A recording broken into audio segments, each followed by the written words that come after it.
That's right. You know, I made up in my mind, and I share this with this personal. I said, Lord, even if I die, I'm gonna trust you. Didn't he? But he healed me, thank God. Yeah. But even if the cancer was gonna kill me, I said, God, I'm gonna stay with you. You're a winner either way.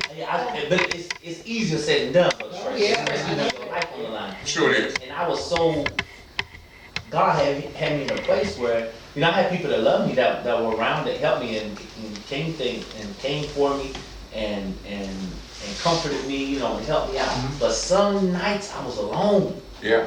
And that's when Yeah. you really rise. You That's That's when, what till you get by yourself. yeah, the enemy, but then God, what God did for me was he sent complete strangers to me to remind me who he was. And who you were with him. And who you were with him. It blessed my soul so much. I know that.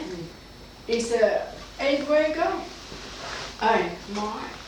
Cause you know, if we go, Well, it's all right to stay here. y'all know, especially as far as cancer is concerned, if I wanted to taunt our ministry here or myself as a healer, if you will, cancer is something that doesn't survive here much. Not at this church. It really doesn't. I mean, Bruce, Charles Thompson, H.T. Alexander, just a whole bunch of, even Scott Morrison.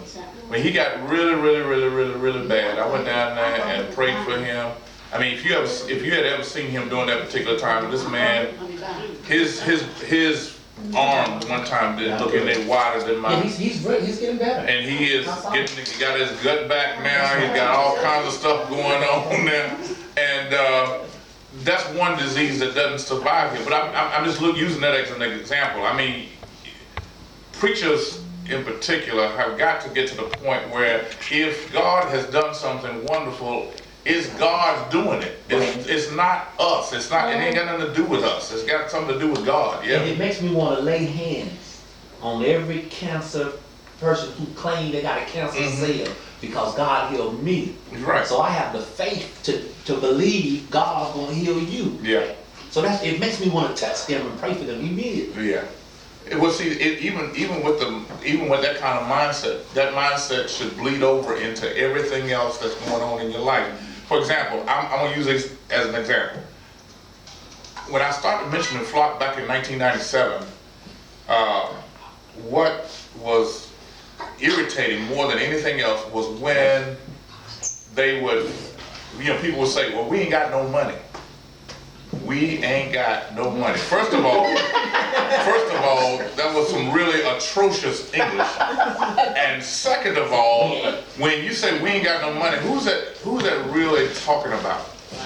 Shakira taught us that there is no lack in God. There is no. I mean, but see, the thing is, that's the point.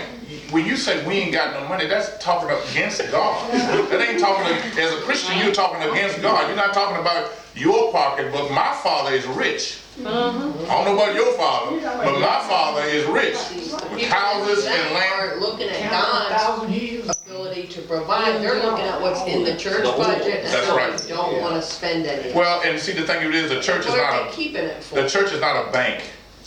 Right. You see what I'm saying? I mean, like, again, going back to though, the disconnect that you're talking about is that mindset whereby we ain't got no. Who ain't got? I mean, maybe you don't have no money. Maybe you don't, but I do, and I'm gonna always have it. I'm gonna always have it. You know what I mean? And it's almost like that's stuff you can't teach.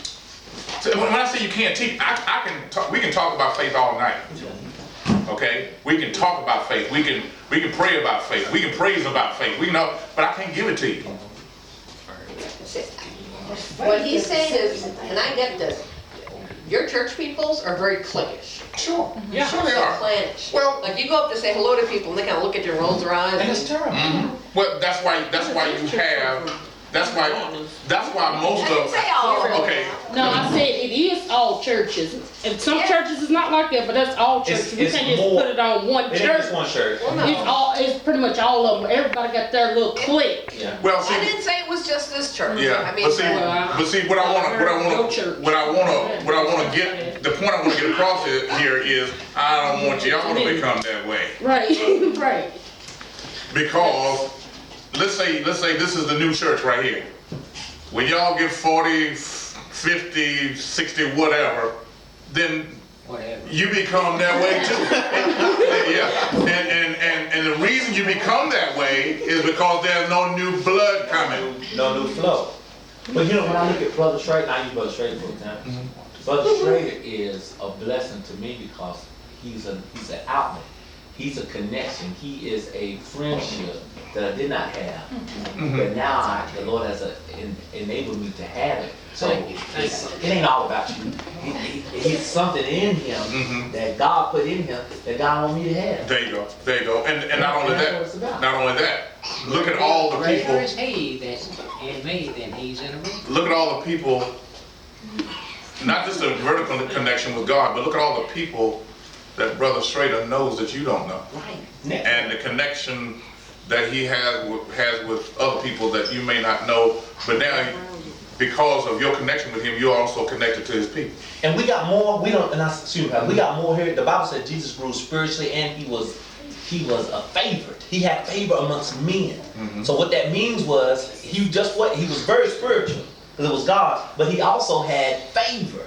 Meaning he could go places and do things and get things done. So he had a secular connection. He did. I mean, and Jesus, the Bible talks of him being a friend of sinners. How many times have you ever heard of a church being a friend of sinners?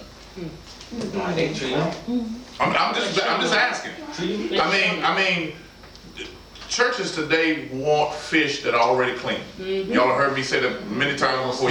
We want them skinned, we want them cooked, just like the ones I had tonight. We want them already prepared. You know what I mean? And you can't. If Jesus said, go out and I'm told his disciples, follow me and I'll make you fishers of men. Peter, I'm pretty sure in his mind he knew exactly what Jesus was talking about because he was a fisherman, and he knew that the fish weren't clean to begin with. They smelled. Have y'all ever caught fish? Yeah. They smell, they stink, they mess up the whole house, they're bloody, they all kinds of stuff going on. Well, most sinners are that way. They smell, they stink, sometimes they got stuff oozing out of them, you like, oh, I ain't gonna touch that. You know what I mean? But if you walk around with that type of attitude, then they don't want to touch you either. Remember them? Say We something. was all like that at one time. Sure. Nobody, so at least all these other people don't know the people that went to the church I came from. And I had told, Sunday, I had told Sunday school, Reverend, Deacon, I don't remember his name. Sunday school teacher. I told him, I said, if I ever join another church, I'm gonna be here. And I went to one of the Bible school. I never told nobody else this. And I said, I went to prayer meeting, and I put my hand on the doorknob. When I did that, I heard my name and my mother. They was talking about us. And I heard that, I said, that's it. Okay, I came on back down the steps. My mom said, what's the matter? Because she was coming down the street. I said, I ain't gonna go tonight. I ain't been back since. Sure. And that night, that Sunday, I was president of the Commissioner Society. Moved them a letter. And I told them that I'm sorry that I'm have to leave, and I left at that time. And I joined that Sunday you came to church. Mr. Servant, are you tired of the BS? That's service. And I said, don't tell. He said, don't y'all go around tell the preacher the pastor's cousin. But y'all know what that means, what that stands for. I said, tiger. That's the day I joined. I mean, those. Been here ever since. Wow. See, those.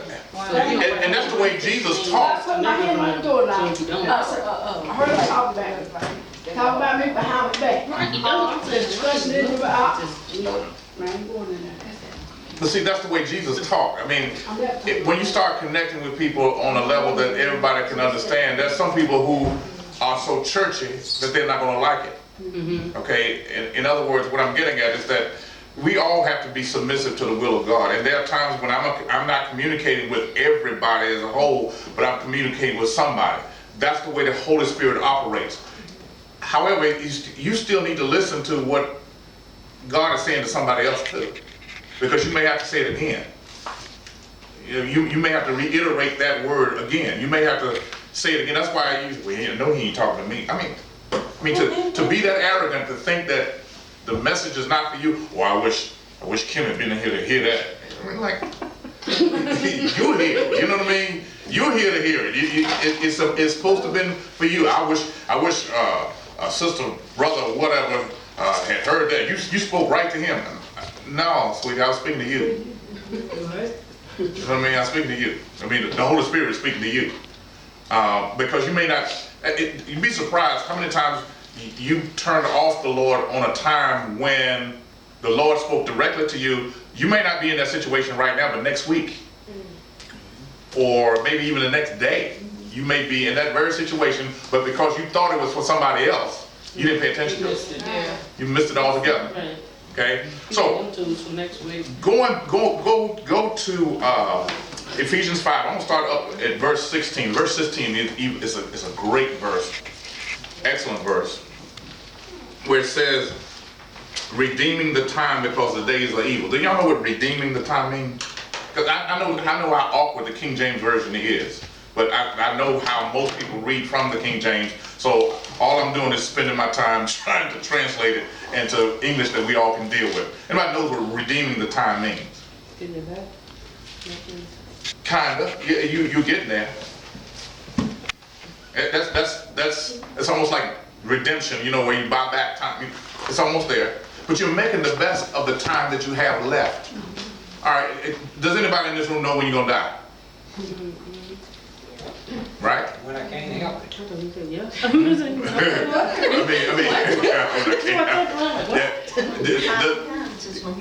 that's exactly right. That's exactly right. You only know, only person on death row know the day and hour when they are going to die, right?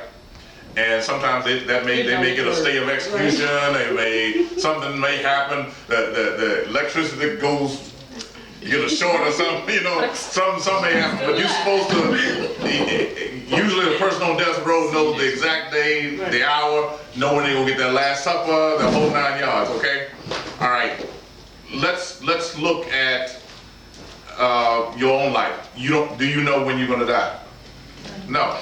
So what you got to do is make the best of the time that you have left.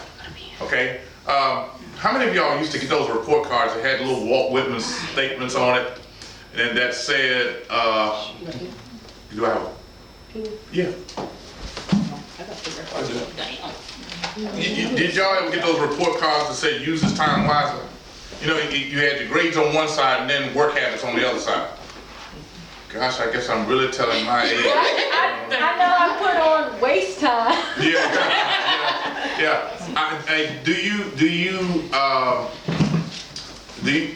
How many times have you seen people with great potential, and you know they got great potential, but they waste a lot of time doing absolutely nothing to redeem the time, to make best use of their time? In other words, there should be a time when you do rest. Get some rest. I mean, don't get me wrong, you throw some rest in there. But when you stop resting, you ought to be spending some time with God, doing something positive, something that will make tomorrow better. You know what I'm saying? And the best way to do that, I'm just being serious now, is to spend some time with God. If you don't have anything to do, the best thing to do is to spend time with God. Amen to that. I mean, that's a given. Okay, if I can't think of anything I need to do right at the moment, grass is cut, whatever's going, whatever's happening is happening, it's already done. The best thing to do is to spend some time with God. Okay? In a way, that's a commandment. Sure it is. Sure it is. I mean, that's what redeeming the time is all about. Make the best use of time. Okay?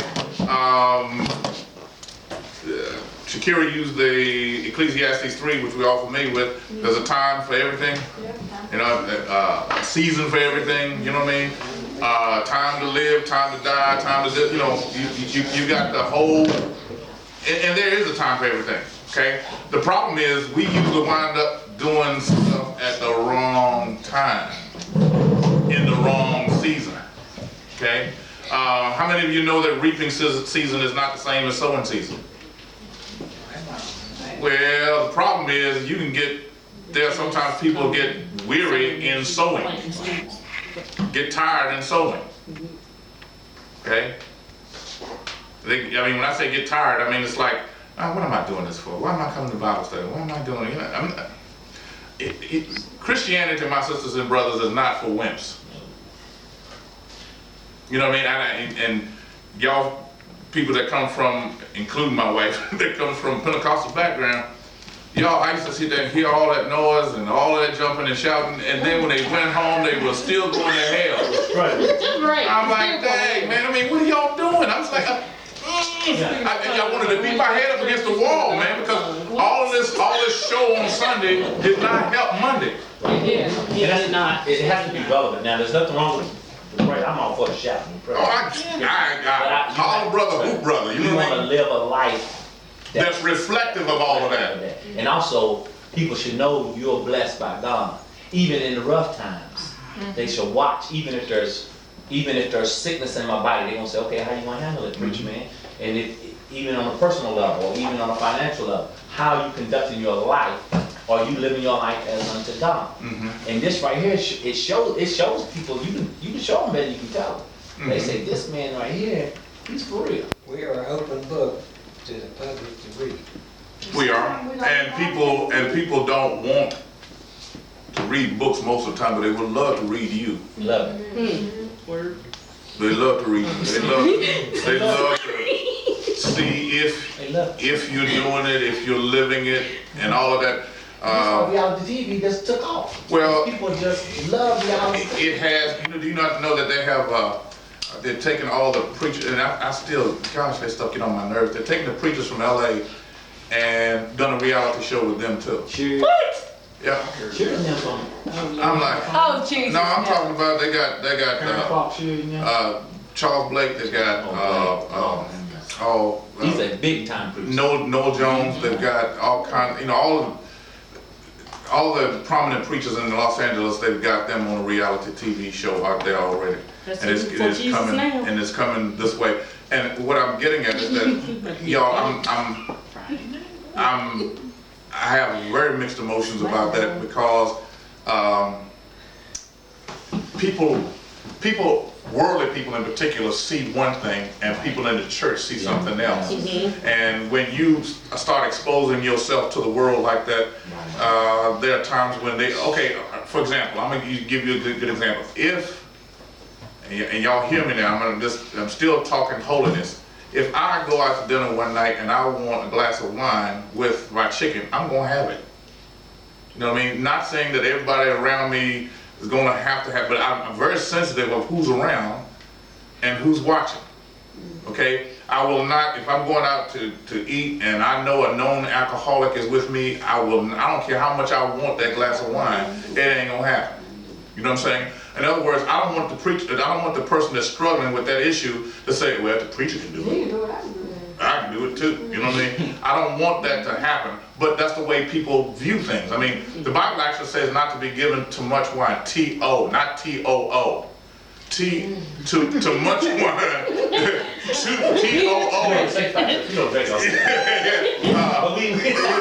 I'm sitting there going, I mean, but then, I mean, I'm going back to anything that's done. I mean, I'm talking word here. Anything that's done in moderation is good. Too much food. It's not good. It's not good for you.